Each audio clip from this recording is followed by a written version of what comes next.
नमस्कार। आकाशवाणी कटक आंचलिक संवाद पढ़ुछंती सरिता साहू। मुख्य संवाद सोमनाथ अमृत पर्व अवसर रे आसंताकाली मंदिरर ध्वज पूजा और महापूजा सामिल हेबे प्रधानमंत्री। देश में संभाव्य बन्या और ग्रीष्म प्रवाह स्थितिर मुकाबिला और प्रस्तुतिर समीक्षा कले स्वराष्ट्रमंत्री। संबलपुर जिले में 194 कोटी टंका मूल्यर विभिन्न विकासमूलक प्रकल्पर लोकार्पण और शिलान्यास कले केन्द्रमंत्री धर्मेन्द्र प्रधान। एवं पुरी श्रीमंदिर में आसंता कालीठारु पुणी थरे आरंभ हेब रत्नभंडार अलंकार गणति मणति। गुजरात स्थित सोमनाथ मंदिरर पुनः निर्माणर 75 वर्ष पूर्ति उपलक्षे सोमनाथ अमृत पर्व 2026 पालन करा जाउछि। आसंताकाली नरेंद्र मोदी सोमनाथ मंदिर गस्तरे जाई ध्वज पूजा और महापूजा अंशग्रहण करेंगे। 1026 मसीह सोमनाथ मंदिर उपरे प्रथम थर पर आक्रमण होता। चलित वर्ष यार 1000 वर्ष पूर्ण होइछि। 1951 मसीह सोमनाथ मंदिर पुनः खोलिथिला।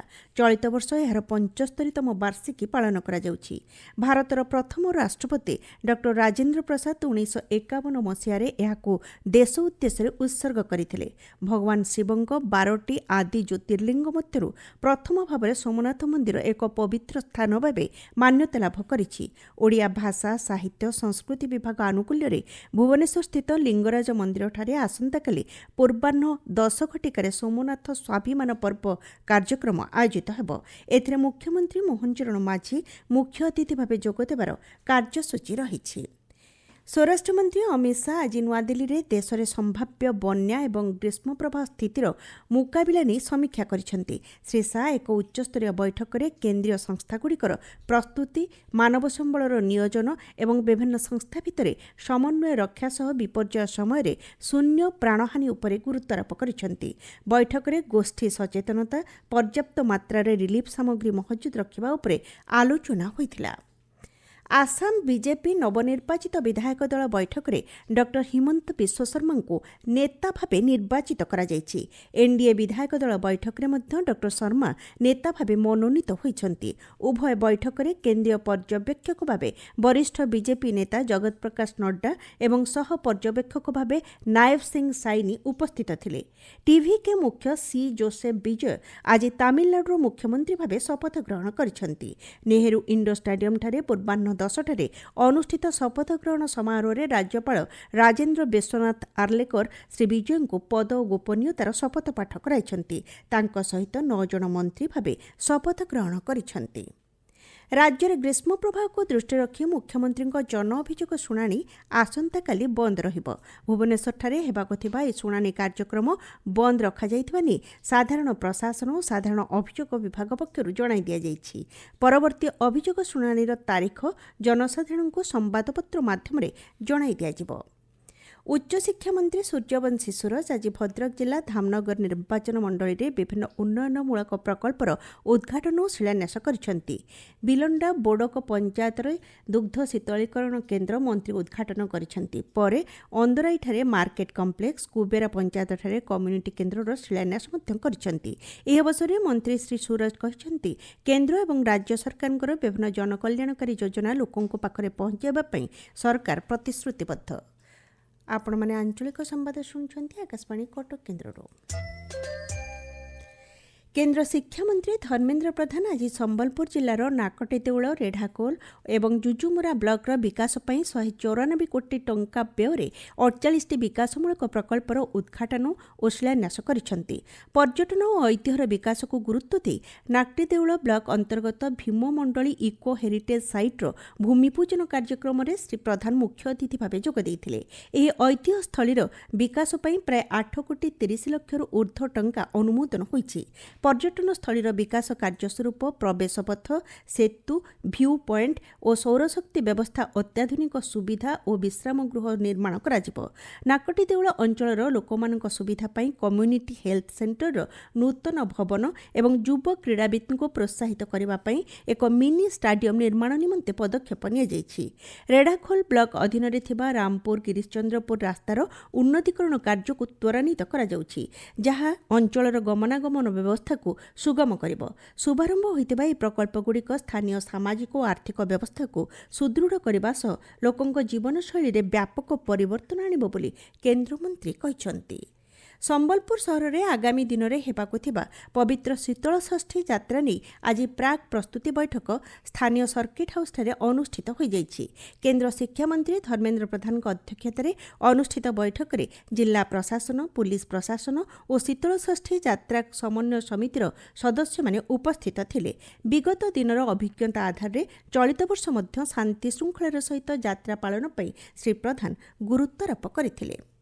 ପୁରୀ ଶ୍ରୀମନ୍ଦିର ରତ୍ନଭଣ୍ଡାରରେ ଥିବା ରତ୍ନ ଅଳଙ୍କାରର ଗଣତିମଣତି କାର୍ଯ୍ୟ ଆସନ୍ତାକାଲିଠାରୁ ପୁଣି ଥରେ ଆରମ୍ଭ ହେବ। 2 ଦିନ ଧରି ଏହି ଗଣତିମଣତି କରାଯିବ ବୋଲି ଶ୍ରୀମନ୍ଦିର ମୁଖ୍ୟ ପ୍ରଶାସକ ଡକ୍ଟର ଅରବିନ୍ଦ ପାଢ଼ୀ କହିଛନ୍ତି। ମହାପ୍ରଭୁଙ୍କ ବାହାର ଚନ୍ଦନ ଯାତ୍ରା ପାଇଁ ଏହି କାର୍ଯ୍ୟ ସ୍ଥଗିତ ରଖାଯାଇଥିଲା। ମୁମ୍ବାଇ ଆନ୍ତର୍ଜାତିକ ଚଳଚ୍ଚିତ୍ର ମହୋତ୍ସବ ସହିତ ୱେଭ୍ ଡଗ୍ ବଜାରର ଦ୍ୱିତୀୟ ସଂସ୍କରଣ ଆସନ୍ତା ଜୁନ୍ ମାସ 16 ତାରିଖରୁ ମୁମ୍ବାଇ NFDC କମ୍ପ୍ଲେକ୍ସରେ ଆୟୋଜନ କରାଯିବ। ଏହା 18 ତାରିଖ ପର୍ଯ୍ୟନ୍ତ ଚାଲିବ। ୱେଭ୍ ଡଗ୍ ବଜାର ସହଯୋଗ, ମାର୍ଗଦର୍ଶନ ଓ ବୈଷୟିକ ସ୍ତରରେ ପରିଚୟ ଦେବାରେ କ୍ଷୁଦ୍ର ଚଳଚ୍ଚିତ୍ର ନିର୍ମାତାଙ୍କ ଯାତ୍ରାକୁ ତ୍ୱରାନ୍ୱିତ କରିବ। 2024 ମସିହାରେ ପ୍ରଥମ ସଂସ୍କରଣ ପରେ ଚଳିତ ବର୍ଷ ଦ୍ୱିତୀୟ ସଂସ୍କରଣର ଆୟୋଜନ କରାଯାଉଛି। ଦୃଶ୍ୟ ଶ୍ରାବ୍ୟ ଶିଳ୍ପର ପ୍ରତିଷ୍ଠିତ ବୃତ୍ତିଗତ ଓ ଉଦୀୟମାନ ପ୍ରତିଭାଙ୍କୁ ଏହା ଏକ ମଞ୍ଚ ପ୍ରଦାନ କରିବ। ପ୍ରଯୋଜକ, ବିତରକ, ପ୍ରସାରକ, ପାଣ୍ଠି ପ୍ରଦାନକାରୀ ଏବଂ ପ୍ରଯୁକ୍ତିବିଦ୍ୟା ଅଂଶୀଦାରମାନଙ୍କ ପାଇଁ ଏହି ମଞ୍ଚ ଏକ ଅନନ୍ୟ କେନ୍ଦ୍ର ଭାବରେ କାର୍ଯ୍ୟ କରି ଚଳଚ୍ଚିତ୍ର ନିର୍ମାତାଙ୍କୁ ବିଶ୍ୱସ୍ତରରେ ପରିଚିତ କରାଇବ। ୱେଭ୍ ଡଗ୍ ବଜାରର ପ୍ରମୁଖ ଅଂଶ ଭାବେ VR, ପ୍ରଗତି ଲ୍ୟାବ୍, XR ଏବଂ ଇମର୍ସିଭ୍ ମାର୍କେଟକୁ ସ୍ଥାନିତ କରାଯାଇଛି। ଚଳଚ୍ଚିତ୍ର ନିର୍ମାତା ଏବଂ ଆନିମେସନ୍ ଶିଳ୍ପର ମୁଖ୍ୟ ଅଂଶୀଦାରମାନଙ୍କୁ ଏଥିରେ ଯୋଗ ଦେବାକୁ ଆମନ୍ତ୍ରଣ କରାଯାଇଛି। ଆକାଶବାଣୀର 90 ବର୍ଷ ପୂର୍ତ୍ତି ଅବସରରେ ଆସନ୍ତା 26 ତାରିଖରେ କଟକ କେନ୍ଦ୍ର ପକ୍ଷରୁ ଏକ ପଦଯାତ୍ରାର ଆୟୋଜନ କରାଯାଉଛି। ଏଥିରେ ଆକାଶବାଣୀର ବହୁ ଅଧିକାରୀ ଓ କର୍ମଚାରୀ ଅଂଶଗ୍ରହଣ କରିବେ।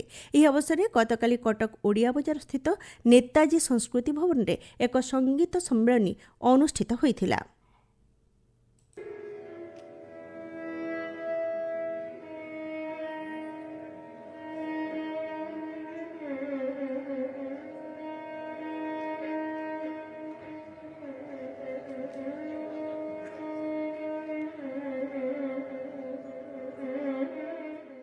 ଆକାଶବାଣୀର ଅବସରପ୍ରାପ୍ତ ଅତିରିକ୍ତ ମହାନିର୍ଦ୍ଦେଶକ ହୃଷିକେଶ ପାଣି କାର୍ଯ୍ୟକ୍ରମରେ ଯୋଗଦେଇ କହିଥିଲେ, ଶିକ୍ଷା, ସୂଚନା, ବିଶେଷ କରି କୃଷି କ୍ଷେତ୍ର ତଥା କୃଷକମାନଙ୍କ ଉନ୍ନତିରେ ଆକାଶବାଣୀର ଅନନ୍ୟ ଭୂମିକା ରହିଛି। ଏଥିରେ ରୀତା ପଟ୍ଟନାୟକ ଓ ଅମିତ ଦାସଙ୍କ ସଙ୍ଗୀତ ଓ ବାଦ୍ୟ ପରିବେଷଣ ସମସ୍ତଙ୍କୁ ମନ୍ତ୍ରମୁଗ୍ଧ କରିଥିଲା। ଏହା ସହ ରବିନାରାୟଣ ଶତପଥୀ ଓ ଶିଶିର କୁମାର ଶତପଥୀ ଦାସକାଠିଆ ପରିବେଷଣ କରିଥିଲେ।